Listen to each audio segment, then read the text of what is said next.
सर्वांना सविनय जय भीम. मी युवराज कांबळे, सातारा जिल्हाध्यक्ष पीपल्स रिपब्लिकन पक्षाचे राष्ट्रीय अध्यक्ष आदरणीय लॉंग मार्च प्रणेते योगेंद्र कवाडे सर, राष्ट्रीय कार्याध्यक्ष आदरणीय जयदीपभाई कवाडे यांच्या आदेशाने महायुतीचं काम करण्याची सुरुवात आम्ही गेल्या काही दिवसापूर्वी केलेली आहे.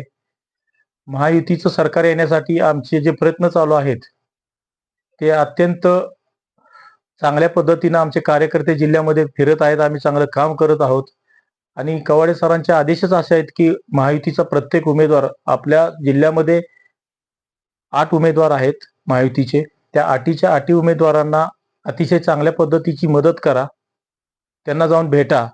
आताच मी दिलगिरी व्यक्त करतो पत्रकार बंधू की आपण थांबला होता इथं बराच वेळ, परंतु मी आता जस्ट आदरणीय आपले विद्यमान आमदार मकरंद आबा पाटील यांच्याशी माझी मीटिंग होती. याच्या अगोदर मी आदरणीय पालकमंत्री महोदय शंभूराजी देसाई यांची भेट घेतली, यांच्याशी मीटिंग करून मी आता परत इथं आलोय. तर ह्या सर्व धावपळीमध्ये आपण इथं आलात, थोडा वेळ आमच्यासाठी काढला, त्याबद्दल मी पुन्हा एकदा आपलं धन्यवाद मानतो. परंतु सध्याची जी इलेक्शन प्रक्रिया, मतदान प्रक्रिया इथे अतिशय बिकट आहे आणि ही गेमच पूर्ण चेंज करणारी आता हे वातावरण आहे. तरी 1500च्या मतांनी उमेदवार पडतील किंवा जिंकतील अशी सध्याची परिस्थिती असताना महायुतीला मी एवढंच आवाहन करीन, महायुतीतील सर्व उमेदवारांना एवढं आवाहन करीन, विनंती करीन की बाबांनो, तुम्ही चांगल्या पद्धतीनं प्रेझेंट व्हा, चांगल्या पद्धतीनं आम्हालाही यंत्रणा पुरवा. आम्ही तुमच्यासाठी धावतो पळतो, परंतु कुठेही आपण कमी पडता कामा नये. आणि हीच आमची मनोभावना आणि हीच आमच्या नेत्यांची मनोभावना आहे की बाबा सर्वच्या सर्व महायुतीचे उमेदवार विजयी व्हावेत. बरं, तुम्ही मौजे खडकीचे मूळचे रहिवासी आहात, म्हणजे आपण वाई विधानसभेमध्ये मतदार आहात. जर तुम्ही जिल्ह्याचं नेतृत्व करत असला तरी वाई विधानसभेविषयी तुमचं काय मत आहे? कोण निवडून येईल आणि कोणाचा पगडा इथं जड होईल?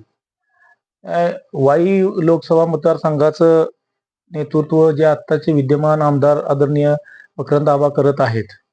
आणि आबांनी काही मागील जर पाहता तर वाई तालुक्याला भरभरून दिलेलं आहे.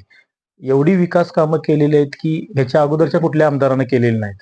आबांचा स्वभावच असा आहे की गरीबातला गरीब शेतकरी, शेतमजूर, कष्टकरी, अल्पभूधारक, अल्पसंख्याक कुठलाही माणूस त्यांच्या जवळ गेला की आबा कधीही मागचा पुढचा विचार करत नाहीत. आबा 2 मिनिटात फोन काढतात, समोरच्या अधिकाऱ्याला लावतात आणि त्याला जाब विचारतात की ह्या माणसाचं काम का झालं नाही. तर झालं नाही किंवा काय अडचण असेल तर मला सांग, ह्याचं काम लवकरात लवकर करून घे. त्यामुळं वाई तालुक्यातील, खंडाळा तालुक्यातील किंवा महाबळेश्वर मधील इथली जी जनता आहे, आम्ही आता भागांमध्ये आदरणीय कवाडे सरांच्या आदेशाने फिरतोय, आढावा घेतोय, आमच्या वाड्या वस्त्यामध्ये फिरतोय, त्यावेळेस आम्हाला हेच कळतंय की बाबा आबांच्या बद्दल खूप चांगलं मत आहे. आबांचं लोक अतिशय कौतुक करतायत आणि ते आम्हालाही बरं वाटतंय. आबांनी खरोखरच काम केलं. आम्ही स्वतः त्याचे साक्षीदार आहोत की आबा आम्ही कधी गेल्यावर आम्हालाही एका क्षणामध्ये काय काम आहे युवराज, नावानिशी अगदी युवराज बस, काय कसं काय बाबा, हा चल कुठलं काम आहे काय, अतिशय मन मिळावू स्वभाव आणि सगळ्या पद्धतीचं सहकार्य असतं. त्यामुळं आबांच्या बद्दल कसलीही चिंता नाही. वाई तालुक्यात आबाच विनर होणार, त्यात काही दुमत नाही. यंदाच्या लोकसभेचा निकाल पाहता महाराष्ट्रामधला, आता विधानसभेमध्ये काय होईल नक्की? महाविकास आघाडी येईल का महायुती येईल? निकाल बघता तुम्हाला काय वाटते लोकसभेचा?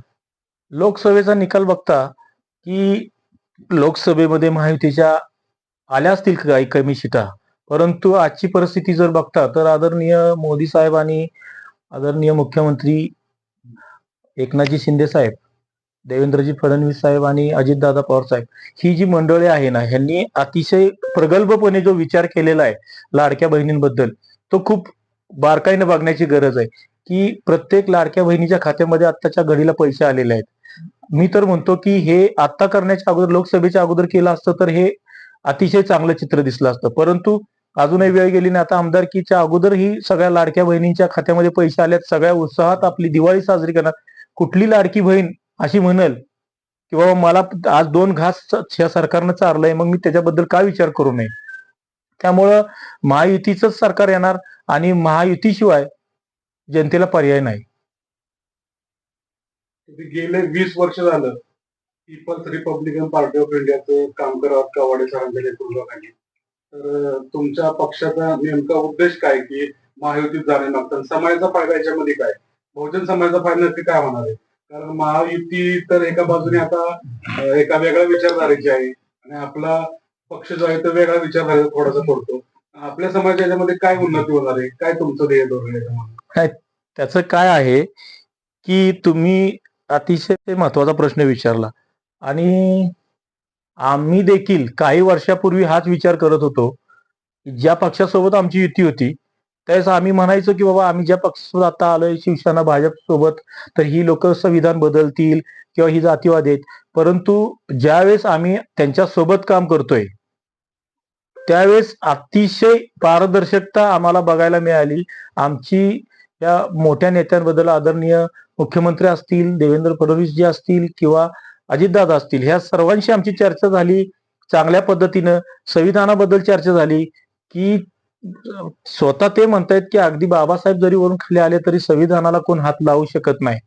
आणि राहिला प्रश्न असा की जर संविधानाला यदा कदाचित ह्यांनी हात लावलाच समजा तर आपणही काय गप बसणारी माणसं नाही. आम्ही संविधानाच्या रक्षणासाठीच युतीमध्ये गेलेलो आहोत. जर संविधानाला धक्का कोणी लावायचा प्रयत्न केला तर छत्रपती शिवाजी महाराजांच्या काळात आमच्या हातात तलवारी होत्या त्या आम्ही काय टाकलेल्या नाहीत, त्या बाजूला ठेवल्यात, परत हातात घेऊ. परंतु जर आमच्या समाजाचा जर प्रश्न तुम्ही विचारला आमच्या समाजाचा फायदा ह्याच्यात काय होईल तर आम्ही युतीत ह्याच्यासाठी गेलोय की बाबा युतीत आम्ही गेल्यामुळं संविधानाचा सर्वात महत्वाचा मुद्दा आहे की संविधान आम्हाला वाचवायचंच आहे. संविधानाला कोणी हात लावूच नये, संविधानाला कोण हात लावू शकत नाही, हाही मुद्दा तितकाच महत्वाचा आहे. आणि आज महायुतीत गेल्यामुळं आदरणीय आमचे पीपल्स रिपब्लिकन पक्षाचे राष्ट्रीय कार्याध्यक्ष जयदीप कवाडे यांना लघु उद्योग महामंडळाचं जे कॅबिनेट दर्जाचं अध्यक्ष उपाध्यक्ष पद जे आहे ते मिळालंय. मग ह्या उपाध्यक्ष पदाचा निश्चितच फायदा आमच्या बहुजन समाजातील लोकांना होणार आहे, तरुण पिढीला होणार आहे. मोठं बजेट असतं ह्या महामंडळाचं आणि ह्या आमच्या पीपल्स रिपब्लिकन पक्षाच्या वतीनं आदरणीय जयदीप भाईंच्या माध्यमातून आम्ही संपूर्ण महाराष्ट्रभर सगळ्यात चांगल्यात चांगलं काम आपल्या बहुजन बांधवांसाठी बहुजनांच्या मुलांसाठी ही करण्याचा प्रयत्न करू. याच्याही पलीकडे जाऊन आदरणीय मुख्यमंत्री साहेब असतील, आदरणीय आमच्या सातारा जिल्ह्याचे पालकमंत्री असतील, यांनी आम्हाला आश्वासन दिलंय की येणाऱ्या काळामध्ये ही आत्ताची निवडणूक संपल्यानंतर तुम्हाला अतिशय चांगल्या पद्धतीनं आम्ही प्रेझेंट करणार आहोत, अतिशय चांगल्या पद्धतीने तुम्हाला सत्तेचा वाटा देणार आहोत. असं असताना आम्ही आशावादी आहोत. आम्ही प्रामाणिकपणे काम करतोय. गेल्या लोकसभेच्या अगोदर आम्हाला असंच बोललं गेलं होतं. आम्ही लोकसभेनंतर आता देताना ते म्हणले की एवढ्या वेळेस फक्त आमचं ऐका, जे देतो म्हणले त्याच्यातलं काही ना काही त्यांनी दिलंय आम्हाला. जयदीपबाईंना राज्यमंत्री पदाचा दर्जा असलेलं महामंडळ दिलेलं आहे लघु उद्योग. त्यामुळं आम्ही आशेवर जगतोय, आम्ही काम करतोय, समाजाच्या साठीच करू, संविधानासाठीच करू. आमचे नेते कवाडे सर अतिशय प्रामाणिकपणे ज्या माणसानं स्वतःच्या आमदारकीचा राजीनामा दिला खैरलांजी प्रकरणामध्ये, ज्या माणसानं लॉंग मार्च काढला डॉक्टर बाबासाहेब आंबेडकरांचं नाव मराठवाडा विद्यापीठाला मिळण्यासाठी, त्या प्रामाणिक नेत्याचे आम्ही कार्यकर्ते आहोत. त्यामुळे कवाडे सर जे आम्हाला आदेश देतील त्या आदेशानं आम्ही चालतो. आम्हाला माहिती आहे की आमचा नेता विचारानं प्रगल्भ आहे आणि ते विचारपूर्वकच निर्णय घेतात. त्यामुळे आम्ही कोणी त्यांना उलटसुलट प्रश्न करत नाही. त्यांचा आदेश पाळून आम्ही आपलं काम करत असतो आणि आम्ही काम करत राहू. साताऱ्यातील 8 विधानसभापैकी महायुतीच्या 8च्या जागा येतील का तुम्हाला काय वाटतं? 8च्या 8 जागा यायलाच पाहिजेत. कारण आम्ही आता पूर्ण जिल्ह्याचा आढावा घेत असताना संपूर्ण वाड्यावस्त्यामध्ये संपूर्ण गावामध्ये फिरतोय तर अतिशय चांगल्या पद्धतीचं वातावरण आहे. आदरणीय महेशदादा शिंदे असतील, आदरणीय शिवेंद्र बाबा असतील, आदरणीय मनोजदादा घोरपडे असतील, आदरणीय अतुल बाबा भोसले असतील, आदरणीय मकरंद आबा असतील, आम्ही ह्या सर्वांशी जाऊन भेटतोय, बघतोय, लोकांचा उत्सव बघतोय. तर महायुतीचं सर्व उमेदवार यायला काहीच हरकत नाही. परंतु माझी एक विनंती त्यांना एवढीच राहील की अटीतटीचा सामना आहे, 1500च्या लीडनं पडणार आहेत किंवा जिंकणार आहेत लोक. तर असं असताना मी गेले 20-25 वर्ष कवाडे सरांचं प्रामाणिकपणे काम करतोय आणि मी प्रामाणिकपणे काम करत असताना की मला यंत्रणा तुम्ही पुरवली तर तुमच्या प्रत्येक सभेमध्ये मी येऊ शकतो किंवा सगळ्या कवाडे सरांवर प्रेम करणाऱ्या जनतेला मी दिसू शकतो आणि माझे शब्द कवाडे सरांच्याच तोंडचे असल्यागत त्यांना वाटत असतं. कवाडे सरांवर नितांत प्रेम करणारी ही मंडळी आहे सगळ्या जिल्ह्यातच नव्हे तर संपूर्ण महाराष्ट्रात. तर मला तुम्ही प्रेझेंट केलं, मला तुम्ही बोलवलं तुमच्या कार्यक्रमाला, तर त्याचा निश्चितच फायदा होऊ शकतो की बाबा हा 20-25 वर्षापासून प्रामाणिकपणे कवाडे सरांचं काम करतोय आणि तो स्टेजवर येऊन बोलतोय की ह्या माझ्या उमेदवारांना निवडून द्या, महायुतीला निवडून द्या. महायुती काय काय केलंय हे मी सांगू शकतो लोकांना. ह्या आमदारांनी काय केलंय समाजासाठी, आपल्या बहुजनांसाठी, अल्पभूधारकांसाठी, शेतमजुरांसाठी, शेतकऱ्यांसाठी. हे माझे मुद्दे मला लोकांना पटवून देता येतील, माझ्या जनतेला पटवून देता येतील. तसा जो माझा 25 वर्षाचा अभ्यास आहे, जो मी प्रामाणिकपणे झेंडा निळा घेऊन काम केलेलं कवाडे सरांचं, तर ते मीच पटवून देऊ शकतो आणि माझ्यावरच जनता विश्वास ठेवू शकते. नवीन एखादा माणूस आलाय तो सांगून कदाचित जनताही नाराज होईल की बाबा एवढा जुना माणूस सुद्धा आपल्याला दिसत नाही पण नवीनच चेहरे दिसत आहेत. तर हे प्रत्येक उमेदवारानं लक्षात घ्यावं. सगळ्यांना आमच्या पक्षातील सर्व पदाधिकाऱ्यांना मान सन्मान द्या, परंतु आम्हालाही त्या पद्धतीनं प्रेझेंट होण्याचा मौका द्या, तर तुम्हाला त्याचा फायदा निश्चितच होईल. आपल्या परिसरातील बातम्या पाहण्यासाठी आजच आमच्या सत्यशोधक महाराष्ट्र न्यूज चॅनलला यूट्यूबवर सबस्क्राईब करा आणि बेल आयकॉन प्रेस करा.